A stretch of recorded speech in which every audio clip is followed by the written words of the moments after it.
நிறைய மேடைகள் வெற்றி கொடுத்துருக்கேன், தோல்வி கொடுத்துருக்கேன், நிறைய பார்த்தாச்சு.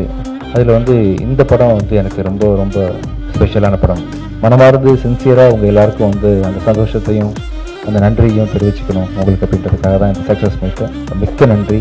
ஸோ இதுக்கப்புறம் கூட நான் தயாரிக்கிற ஒவ்வொரு படத்துலையும் அடுத்ததாக வந்து சத்திய திருமணம் ரிலீஸ் ஆகுது. கூடி சீக்கிரம் அதுக்கான அறிவிப்புகள் ஐ திங்க் இன்னும் 5-6 டேஸில் அதோட ரிலீஸ் டேட் அனௌன்ஸ் பண்ணுறேன். படம் ரொம்ப நல்லா இருந்திருக்குது. ரொம்ப ரொம்ப தேங்க்ஸ். தேங்க்யூ.